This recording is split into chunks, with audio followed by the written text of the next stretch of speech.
देखिए जो पहला प्रश्न है यहाँ पे, दाढ़ी बनाने के लिए किस प्रकार के दर्पण का उपयोग किया जाता है? तो दाढ़ी बनाने के लिए हम सबको पता है कि अवतल दर्पण का उपयोग किया जाता है। अवतल का क्यों किया जाता है वो देखते हैं। हमें पता है कि जो अवतल दर्पण होता है,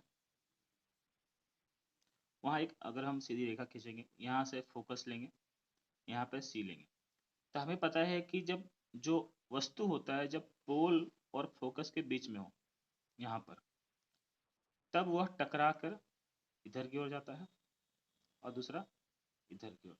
इधर तो ये मिल नहीं सकता है, इसलिए वह किधर मिलता है, इधर की ओर। और इधर होने के कारण वस्तु क्या होता है, बहुत का जो आकार होता है वो बहुत बड़ा बनता है, तो प्रतिबिंब बहुत बड़ा होता है। और दाढ़ी बनाने समय जो भी आईना होता है वो काफ़ी नज़दीक होता है, इसलिए हमारी दाढ़ियाँ जो होती है बहुत बड़ी दिखती है वहाँ पे। दूसरा क्वेश्चन है कि गोलीय दर्पण में फोकस दूरी की वक्रता त्रिज्या के बीच में क्या संबंध है? तो हम सबको पता है कि जो वक्रता त्रिज्या होता है वो फोकस से जस्ट डबल होता है। मतलब कि जो त्रिज्या होता है वो 2 गुना एफ होता है, और आप इसे ऐसे भी लिख सकते हैं कि एफ बराबर आर भगा 2। तो यहाँ पे एक ही है जो इसको जस्टिफाई कर रहा है, वो ऑप्शन नंबर बी है। तीसरा है, प्रकाश के अपवर्तन की क्रिया में कौन सी भौतिक राशि अपरिवर्तित रहती है? तो प्रकाश का अपवर्तन क्या होता है कि प्रकाश जब एक माध्यम से दूसरे माध्यम की ओर जाती है, तो यहाँ विलंब बनाया जाता है, तो उसे जिस रास्ते में जाना चाहिए वहां नहीं जाके वो अपना रास्ता या तो इधर की ओर मुड़ जाती है या तो वो उधर की ओर मुड़ जाती है। तो ये मुड़ने का कारण होता है उसका वेग, क्योंकि उसको वेग में बहुत ज़्यादा परिवर्तन आता है, साथ में उसकी आवर्ती। तो इसमें दो चीज़ तो बदलता ही बदलता है, लेकिन क्या नहीं बदलता है, तो वह है उसका तरंग दैर्ध्य। इसलिए इसका उत्तर होगा ऑप्शन सी। क्वेश्चन नंबर 4 को देखते हैं। क्वेश्चन नंबर 4 में ये लिखा हुआ है, 1 मीटर फोकस दूरी वाले उत्तल लेंस की क्षमता क्या होगी? तो ध्यान देना है कि यहाँ पे उत्तल लेंस लिखा हुआ है, और उत्तल लेंस क्या होता है, हम सबको पता है कि उत्तल लेंस जो होता है वो इस प्रकार का होता है, और उसमें जो किरण आती है वो इधर के फोकस पे डिपेंड करती है। अब मुझे पता है कि इधर का जो फोकस होता है वो हमेशा कैसा होता है, पॉजिटिव प्लस साइन के साथ आता है। यहाँ क्वेश्चन में क्या लिखा हुआ है कि जो 1 मीटर फोकस है, तो फोकस जो है वो 1 प्लस में है, ठीक है। और पूछा गया है कि उसकी क्षमता क्या होगी, मतलब कि आपसे पावर पूछा है। हमें पता है पावर बराबर क्या होता है, 1/f। तो 1/f बराबर 1/1। एक और एक कट जाएगा तो 1 आ जाएगा, तो इसका आंसर क्या होगा, 1 डायोप्टर। ठीक है, दूसरा क्वेश्चन देखते हैं। दूसरा क्वेश्चन ये दिया हुआ है कि 4D क्षमता वाले अवतल लेंस की फोकस दूरी क्या होगी? अब यहाँ पे साफ साफ मेंशन किया कि अवतल लेंस, अवतल लेंस क्या होता है, इस प्रकार का होता है अवतल लेंस। ठीक है।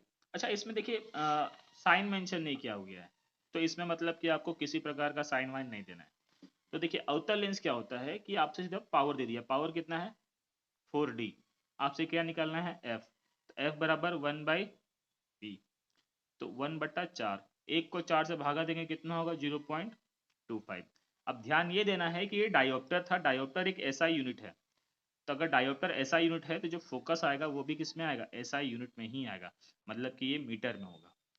तो मीटर को क्या करेंगे हम लोग यहाँ पे सेंटीमीटर में परिवर्तित करेंगे, तो कितना हो जाएगा 25 सेंटीमीटर, इसका उत्तर हो जाएगा ये 25 सेंटीमीटर। अगला क्वेश्चन देखते हैं, वाहन के अग्रदीपों में किस दर्पण का उपयोग होता है? तो देखिए वाहन का जो अग्रदीप मतलब कि हेडलाइट, हेडलाइट ऐसा होता है, ठीक है। यहाँ पे एक बल्ब जल रहा होता है। अब इस बल्ब से जो रोशनी जाती है, तो सिर्फ रोशनी आगे की ओर नहीं ना जाती है, रोशनी हर जगह जाती है। तो देखिए ये जो रोशनी इधर है ये टकरा के किधर जानी चाहिए, उधर। इसलिए यहाँ पे जो दर्पण है वो कैसा यूज किया जाता है, अवतल, ताकि लाइट को वो एक डायरेक्शन में या एक तरफ वो भेज सके। तो इसका उत्तर क्या हो जाएगा, अवतल दर्पण। मानव नेत्र के जिस भाग पर किसी वस्तु का प्रतिबिंब बनता है वह है, यह है क्वेश्चन नंबर 7। देखिए मानव नेत्र के जिस भाग में बनता है ये तो सबसे आसान चीज था कि आपको पता है ये क्या होता है, दृष्टि पटल। सामान्य नेत्र के दूर बिंदु, अच्छा ध्यान दीजिएगा दूर बिंदु पूछा है, नजदीक बिंदु नहीं पूछा है। तो मुझे पता है कि किसी भी मानों का जो दूर बिंदु होता है वो अनंत होता है और नजदीक कितना होता है 25 सेंटीमीटर। नेत्र में जाने वाली प्रकाश की मात्रा को नियंत्रण कौन करता है, यह क्वेश्चन जो था ये भी गलत दिया हुआ है। ठीक है, देखिए इसका इसके क्वेश्चन के अकॉर्डिंग जो आंसर हो वो होगा पुतली। अब क्यों का वो बताता हूँ। देखिए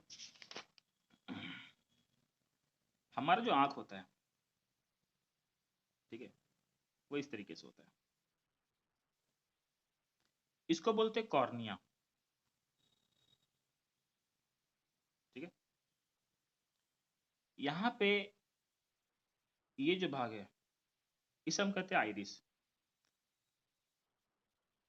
ये हमारे आंख का कलर भाग है जो हमें कलर देता है। ये जो भाग है इसे हम कहते हैं पुतली। तो पुतली जो है यहाँ एक मसल्स होता है जिसे हम कहते हैं सिलियरी मसल्स, और यही मसल्स जो होता है वो लेंस को भी संभाल के रखता है।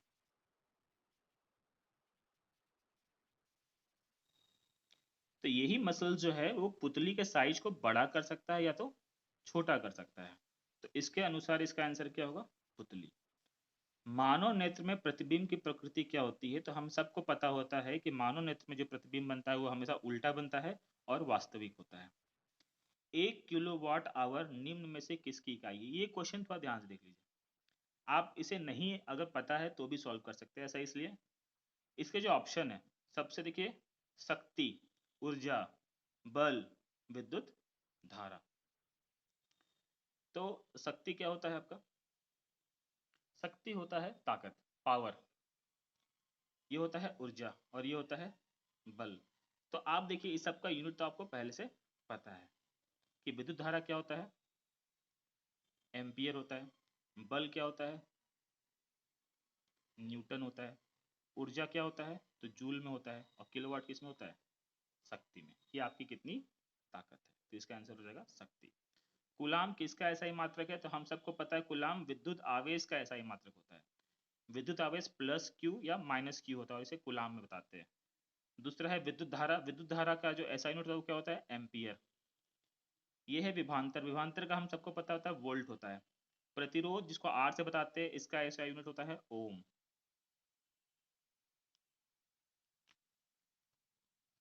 ठीक है, अगला क्वेश्चन देखते हैं। अगला क्वेश्चन है, विद्युत मोटर एक युक्ति है जो परिवर्तित करती है। तो मोटर क्या होता है आपको देखिए, मोटर जो होता है उसमें आप पहले क्या, दो तार से इलेक्ट्रिसिटी सप्लाई करते हैं। मतलब कि यहाँ पे जो ऊर्जा इसको दिया जा रहा है वो विद्युत ऊर्जा है। ठीक है, और विद्युत ऊर्जा के कारण ये मोटर गोल गोल घूमता है। ये गोल गोल घूमता है, इसे पंखा चलता है, पंखा मान लीजिए।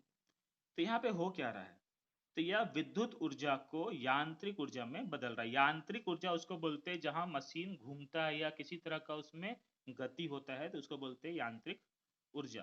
तो यहाँ ऑप्शन बी, विद्युत ऊर्जा को यांत्रिक ऊर्जा में बदल सकता है। अगर इसमें पूछता है कि जनरेटर क्या करता है, तो जनरेटर इसका जस्ट उल्टा है। जनरेटर जो है वो यांत्रिक ऊर्जा को विद्युत ऊर्जा में बदलता है। तो दोनों में से कोई भी क्वेश्चन यहाँ आ सकता है। अब है, जल का विद्युत अपघटन किस प्रकार की अभिक्रिया है। तो जल का विद्युत अपघटन क्या होता है, H2O, जो किसमें टूटता है, H प्लस और OH माइनस। तो देखिए यहाँ पे क्या हो रहा है कि एक चीज दो चीज में टूट रहा है, इसलिए यह कैसा अभिक्रिया है, तो वियोजन अभिक्रिया है। Question number 15। क्वेश्चन नंबर 15 में मैक्सिमम स्टूडेंट आंसर गलत टिक करके आएंगे क्योंकि आपको ये रिएक्शन में पता ही नहीं कि क्या पूछ रहा है। दिए हुए अभिक्रिया में किस पदार्थ का उपचयन हो रहा है। उपचयन को मतलब होता है रिडक्शन इंग्लिश में।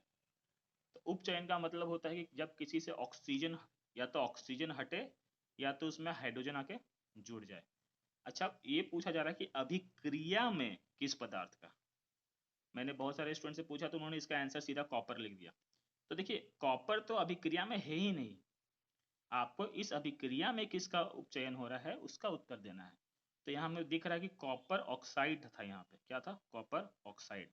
और अभी क्या बन गया है, कॉपर। तो उपचयन किसका हुआ है, कॉपर ऑक्साइड का हुआ है। इसलिए सही उत्तर क्या होगा, ऑप्शन नंबर ए।